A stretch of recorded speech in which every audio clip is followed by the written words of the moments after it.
Sosok merah menyala terbang di atas rumah Pak Andre. Pak Andre yang udah curiga kalau itu kuyang yang selama ini ganggu anaknya, langsung ambil sekam yang udah dia siapin. Terus pas sosok merah itu mulai ngedeket dan berubah jadi kuyang, Pak Andre langsung lemparin sekamnya tepat di usus kuyangnya dan langsung ngilang gitu aja.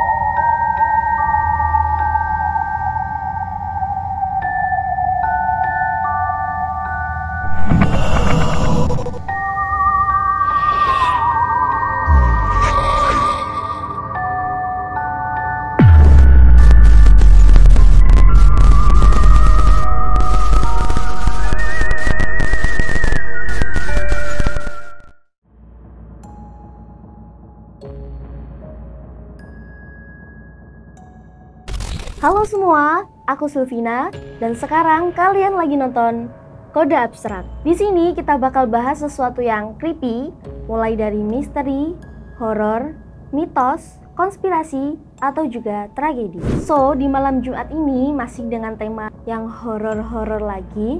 Kali ini ada sosok yang familiar di Pulau Kalimantan. Sosoknya mengerikan dan berkaitan sama ilmu hitam. Namanya Kuyang.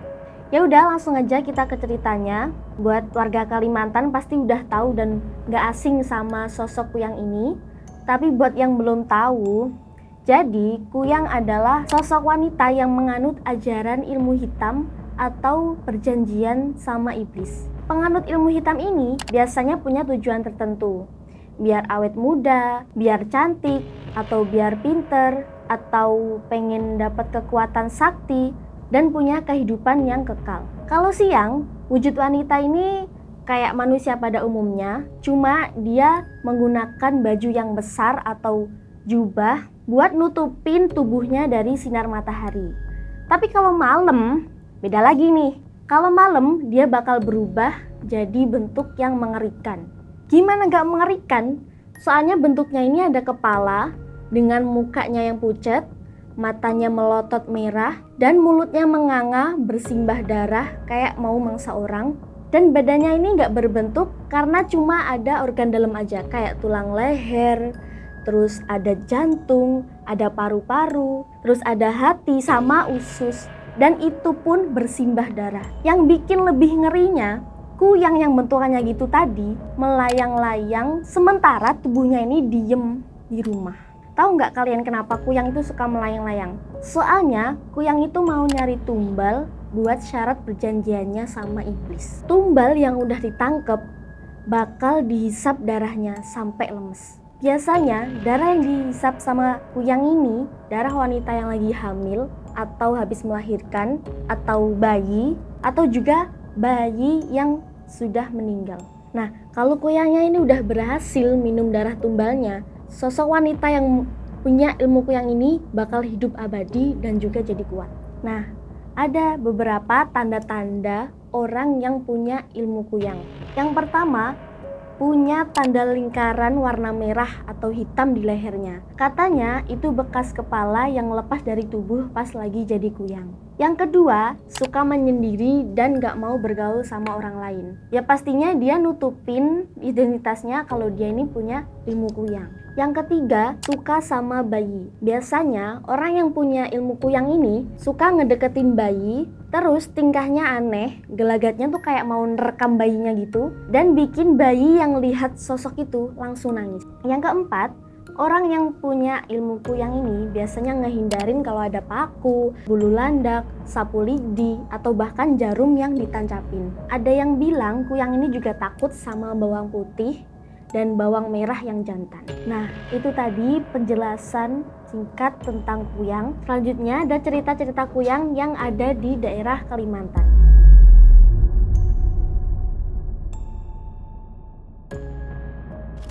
Jadi ada warga Kalimantan, nama samarannya Santi. Nah, Santi ini punya kisah mistis.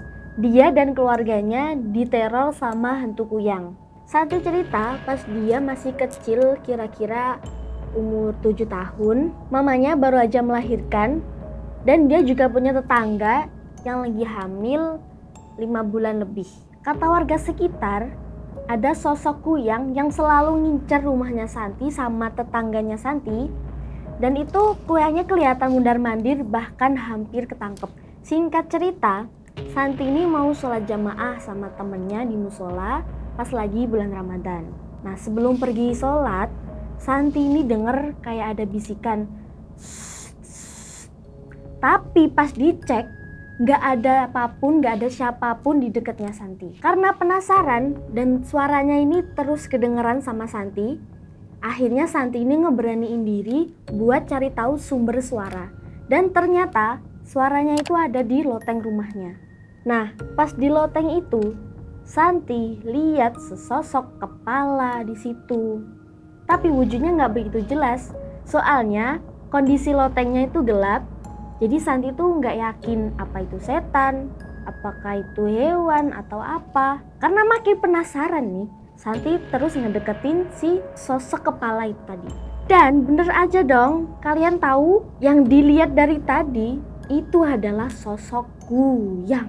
Nah, pas makin diamatin sama si Santi, kuyangnya ini langsung gerak melayang ke kanan. Otomatis Santi takut lah. Dia teriak, habis itu dia lari. Besoknya Santi ini cerita ke mamanya sama tantenya. Dan kebetulan tantenya Santi ini juga percaya sama ceritanya Santi. Soalnya tantenya Santi ini juga pernah lihat ada kuyang yang lagi berkeliaran di rumahnya Santi sama tetangganya yang lagi hamil. Meskipun udah diteror, untungnya mamanya Santi ini selamat dari teror kuyang. Terus adiknya Santi juga lahir sehat walafiat, baik-baik aja. Soalnya mamanya udah naruh bawang merah sama buku Yasin di deket bayinya buat jaga-jaga dari kuyang Sontoloyo tadi. Dan juga ari-arinya ini gak dikuburin di rumah, jadi gak ada lagi gangguan kuyang.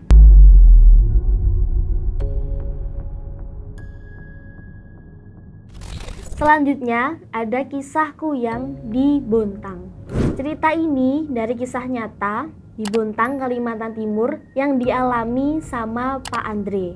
Kisahnya itu terjadi tahun 1988 pas beliau punya anak pertama yang baru lahir, namanya Ade. Pak Andre ini aslinya orang Tuban, Jawa Timur, tapi merantau ke Kalimantan, terus kerja di sebuah perusahaan besar di Bontang, Kalimantan Timur. Pak Andre juga punya istri namanya Bu Sari. Mereka tinggal di kontrakan kayu yang masih minim listrik. Soalnya di tahun itu di sana masih kurang kalau soal penerangan, apalagi di jalan raya. Nah, suatu malam di jam 10, Pak Andre ini lagi gendong anaknya di pendopo seberang kontrakan. Tiba-tiba anaknya ini nangis kenceng. Ya kayak orang tua pada umumnya, kalau dengar anaknya nangis, pasti langsung nyoba buat nenangin anaknya. Tapi nggak kayak biasanya. Abis coba ditenangin, anaknya ini masih aja nangis terus-terusan. Pak Andre heran dong, soalnya nggak ada tanda-tanda demam atau juga tanda-tanda sakit di badannya Ade. Dan itu kejadiannya sampai jam 12 malam, anaknya ini masih nangis terus-terusan. Besok paginya sebelum Pak Andre kerja, dia cerita ke istrinya kalau anaknya nih semalam nangis terus-terusan, gak kayak biasanya. Padahal biasanya kalau udah tidur itu pules dan gak pernah nangis. Abis Pak Andre berangkat kerja, Bu Sari langsung jaga dan juga ngawasin anaknya yang lagi tidur.